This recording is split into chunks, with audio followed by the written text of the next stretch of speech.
एक तो विधानसभा का सत्र परसों से शुरू होगा 20 तारीख से।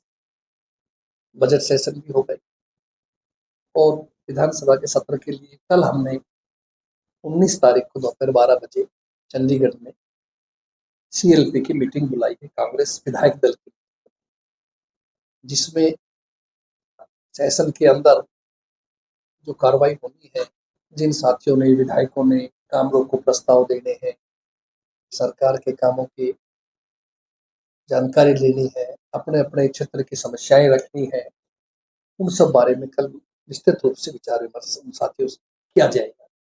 और एक मनरेगा को खास तौर से लेकर के और जो प्रदेश के अंदर ज्वलंत मुद्दे हैं, जैसे लगभग 70,000 लोगों की पेंशन का काटा जाना, दूसरा जो अमेरिका से ट्रेड डील हुआ और उस ट्रेड डील पे भारत के अपने हिंदुस्तान के लगभग 72 करोड़ किसानों का जो भविष्य इस सरकार ने, भाजपा सरकार ने, मोदी सरकार के दाव पे लगा दिया, उसका विरोध करने के लिए और एचपीएससी में अंदर खास तौर से जो युवाओं की जो भर्ती हो रही है उसमें 80% नौजवान दूसरे प्रदेशों से लाए जा रहे हैं, पोस्टें खाली पड़ी हैं। एक इस मुद्दे को लेकर के और चुने हुए लोगों के ऊपर जो सरकार केस बना रही है, जैसे हमारे विधायक देवेंद्र हंस के ऊपर बनाया, आदि ऐसे अनेक कई ज्वलंत मुद्दे हैं जिन सबको लेकर के विधानसभा का घेराव किया जाएगा। उसकी भी कल बैठ करके हम लोग तिथि निश्चित करेंगे। ये सब चीज़ों के लिए कल हमने मीटिंग रखी है। जो मुद्दे मैं आपको बता रहा था अभी, सबसे बड़ा आज का जो किसान है, जो बेचारा रोजी रोटी निर्भर है, और किसानों की माली हालत आपको पता है।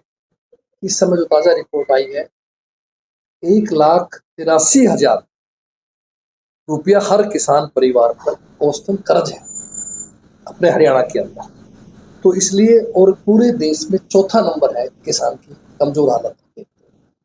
और ऊपर से जो ट्रेड डील हुआ है, तो ये आत्मनिर्भर नहीं बल्कि अमेरिका निर्भर बन कि अमेरिका के अंदर जो चीज पैदा होगी, चाहे वो दूध है, सब्जी है, फल है, सोयाबीन है, उन सब चीजों को भारत के अंदर बिना टैरिफ के, बिना उनको टैक्स लगाए हुए उन चीजों को भारत में अलाउ किया है। और भी अन्य उत्पाद कई वर्ड लिखा है जिसमें क्या क्या शामिल होगा भी नहीं पता, जिसके बारे में हमारे साथी और हमारी पार्टी के जनरल सेक्रेटरी रणदीप सुरजेवाला जी ने बड़ी विस्तार से 2 दिन पहले दिल्ली में प्रेस कॉन्फ्रेंस की, यूट्यूब के माध्यम से आपने साथियों को पता होगा।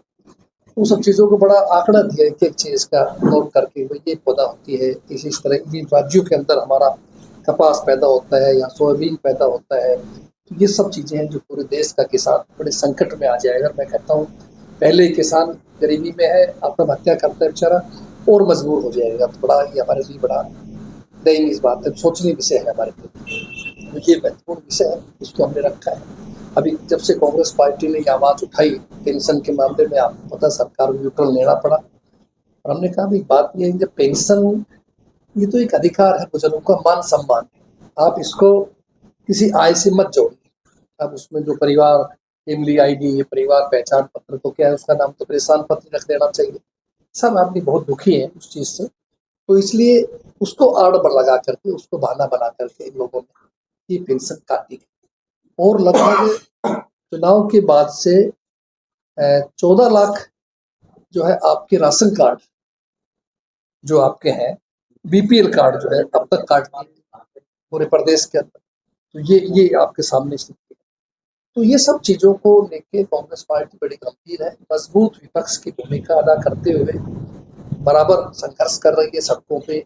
हमारे जब से जिला हमारा संगठन बना है, संगठन सर्जन अभियान के तहत हर जिले में हमने हमारे अध्यक्ष मजबूती के साथ काम कर रहे हैं। रोज धरने, प्रदर्शन, जल से जुलूस डेली चल रहे हैं, चाहे वोट चोर को लेकर था, चाहे वो हमारे आईपीएस पूर्ण कुमार जी के मामले को लेकर था, चाहे उसके बाद में ये आपका मनरेगा को लेकर रहा, चाहे अभी 2 दिन पहले बुढ़ापा पेंशन को लेकर के रहे, इन सब मुद्दों को लेकर के हमारा संगठन जो है तेजी से मजबूती से लोगों के बीच में खड़ा है। और आम आदमी महसूस करता है कि हाँ, अब कांग्रेस जो है सड़कों के ऊपर है।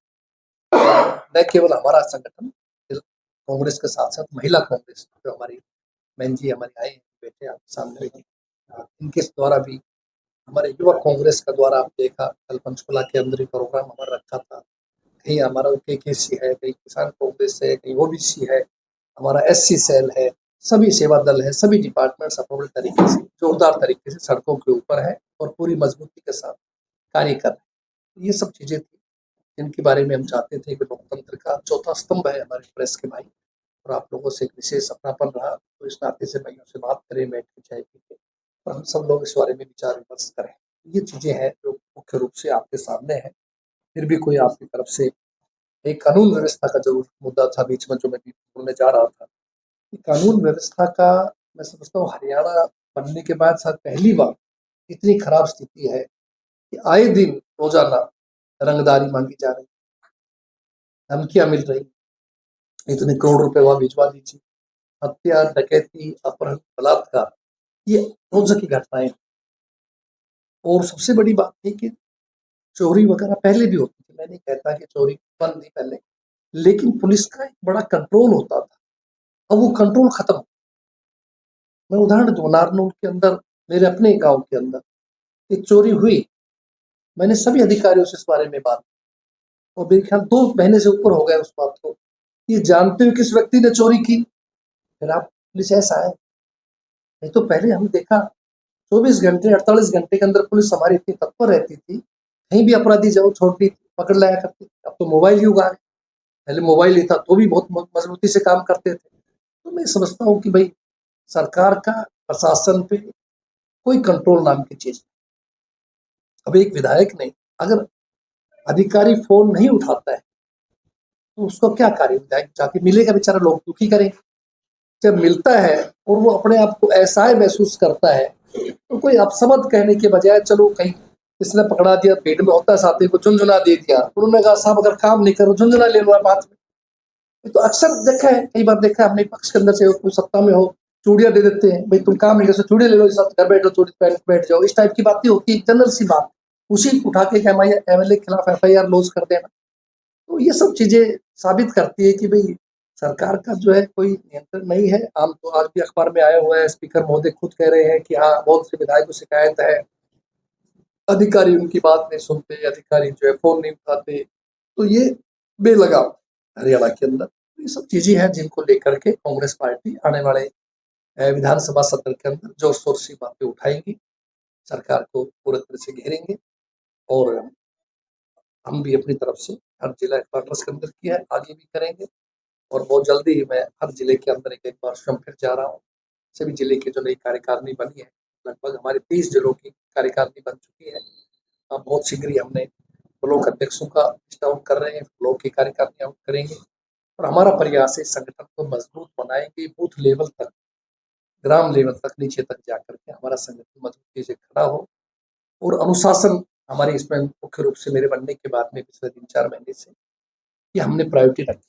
अनुशासन सबके लिए अनिवार्य है, मेरे लिए भी है, मेरे साथियों के लिए भी है, आम नेताओं के लिए भी, सबको इसमें अनुशासन से ही कोई परिवार मजबूत होता है, पार्टी मजबूत होती है, उसको पूरी प्रायोरिटी है। हाईकमान की तरफ से पूरी तरह से हमें फ्री हैंड है।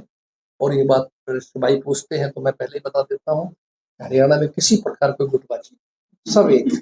अगला सवाल आपका आ सकता था इस विषय में, तो मैं पहले बता देता हूँ कि सभी भाई एक है, सारे नेताओं का। आपने देखा जो कार्यक्रम मैंने किए, उस कार्यक्रम में कहीं साहब हमारे साथ थे, कहीं बहन शैलजा जी थी, कहीं भाई रणदीप जी थे, कहीं दीपेंद्र जी थे, सभी साथी एक है। पूरी तरह से कांग्रेस पार्टी के हाईकमान का फैसला सबके सर्वोपरि है। विधायक दल का नेता चौधरी भूपेंद्र सिंह हुड्डा साहब को बनाया गया है। पीसीसी की जिम्मेदारी 53 साल बाद आपके इलाके को दी गई है, जो अपने आप में बहुत बड़ी बात है, खासतौर से आम परिवार को, बैकवर्ड समाज को, ताकि सबको साथ लेके चलने का मौका मिल सके, और इस इलाके के भाइयों के अंदर एक विश्वास पैदा हो सके कि हमें कांग्रेस सरकार बनानी है, और बनाने के बाद में हमें पूरा अपना हिस्सा मिलेगा। पूरी तरह से आज लोगों में भारी रोष है मौजूदा सरकार के कामों को लेकर, इसलिए मैं दावे के साथ कह सकता हूँ कि संगठन हमारा मजबूती से काम करते हुए आने वाले समय के अंदर कांग्रेस को एक बहुत मजबूत पार्टी बना करके हम बीजेपी को सत्ता से बाहर करें। धन्यवाद। अब आपको साथी कहें तो स्वागत है। और आप सबसे बड़ी चुनौती किससे मान रहे हैं अभी राजनीति में? अभी विधानसभा लोकसभा के चुनाव आएंगे तो उसके लिए पार्टी के सामने सबसे बड़ी चुनौती क्या है? देखिए, चुनाव में समय है, 3.5-4 साल का समय बाकी है, अभी कोई चुनाव नहीं है और कोई चुनौती नहीं है, किसी पर चुनौती नहीं है। बीजेपी तो अपने हार से, अपनी गलतियों से खुद ही लोगों में अलोकप्रिय होती जा रही है। लोगों में कितने भी कर लो, चाहिए कितने भी धर्म को आगे ले आओ, भगवान राम के नाम को ले आओ, किसी को भी ले आओ, लेकिन ये है कि लोग बड़े समझदार। अब लोगों में आप लंबे समय तक किसी को बेवकूफ नहीं बना सकते। तो ऐसा नहीं है, इनकी गलतियां लोगों के सामने है, जो कर्म कर रहे हैं मैंने गिनाए आपके सामने। जब आप अमन चैन नहीं रहेगा, कानून व्यवस्था नहीं रहेगी, किसान परेशान रहेगा, कर्मचारी परेशान है, गरीब आदमी को बेचारे को आपने मनरेगा तक खत्म कर दिया, तो ये सब चीजें हैं जो बड़ा लोग महसूस करता है। किसान का, एक सेकंड, किसान का, गरीब का बेटा फौज में भर्ती हो जाया करता था, आप देखिए, तो बड़े लोगों का थोड़ी होता था, उस पर आप फौज की भर्ती बंद कर दी। पार्टी की रणनीति यही है कि हम अपने संगठन को मजबूत बना के जनता के बीच जा रहे हैं। जनता के बीच तो बताया मैंने आपको, जो धरना प्रदर्शन जलसा जुलूस कर रहे हैं, जनता के बीच तो है। हरियाणा में मेरे को लग रहा है कि आपको ज्यादा रिस्पॉन्स नहीं मिल रहा है। नहीं, पूरा रिस्पॉन्स है, बहुत ज्यादा अच्छा रिस्पॉन्स है। आपके ही हल्के में चुनौतियां मिल रही है, नागा आपके जिले, नागा चौधरी से राजस्थान पार्टी कोई देखिए, पार्टियां में आना जाना, अब मैं आपको, अगर मैं मान लीजिए कल 2-4-5 लोग ज्वाइन करूंगा तो क्या लगेगा आपको, मेरा बहुत बड़ा कद बढ़ गया उससे, तैयार है? ये राजनीति में हाँ, ऐसा नहीं, देखिए स्वतंत्र है हर व्यक्ति, जहाँ अपना खुद का हिसाब किताब ठीक बैठता है देख सकता है। राधेश्याम जी, जब वो आपके 3-4 महीने से आपके बनने के बाद में किस मीटिंग में किसने देखा था बताओ? मेरे को मिले नहीं, निष्क्रिय थे, काम ही नहीं कर रहे थे, अपने घर बैठे कुछ भी करें, उनका स्वतंत्र है, और हमें इसमें बुराई भी नहीं करना चाहिए। अच्छा है, उनको अगर भविष्य नजर आ रहा है आईएनडी में तो उनको अच्छी ज्वाइन कर लिए। और भी कोई साथी को आता हो करेगा। कांग्रेस में जो आस्था रखता है, मैं खुला निमंत्रण है, जो अपने आप को कांग्रेस की नीतियों के साथ मिलकर चलना चाहता हो, कांग्रेस में आस्था रखता हो, उस भाई का स्वागत है। बहुत लोग, बहुत जल्दी हम दिखाएंगे आपको, बहुत साथियों का मन भी है, हमने भी कहा जल्दबाजी नहीं, हमारे पास समय है। इन द मीन टाइम अपना संगठन को मजबूत कर रहे हैं। और वहां तक आपने कहा तो जिले में, विधानसभा में कोई चुनौती नहीं है। जिसको कांग्रेस में रहना है, कांग्रेस की नीतियों को मानना पड़ेगा, कांग्रेस के आदेश को मानना पड़ेगा, कांग्रेस हाईकमान के फैसले को मानना पड़ेगा। जिसको नहीं रहना पार्टी में, उसका स्वागत है, वो कभी जिले में जिला प्रदर्शन होते हैं, राव दान सिंह की उपस्थिति नहीं होती पिछले लंबे समय से, उसको आप किस तरह से? ऐसा दान सिंह जी का मेरे साथ तो दादरी में भी आए हैं, रेवाड़ी में भी आए हैं, गुड़गांव भी आए हैं, कई प्रोग्राम से में आए हैं। और मेरे ख्याल से मुझे याद आ रहा है, अध्यक्ष जी बनने के बाद 1-2 मीटिंग में दान सिंह जी आए थे, ऐसी बात है।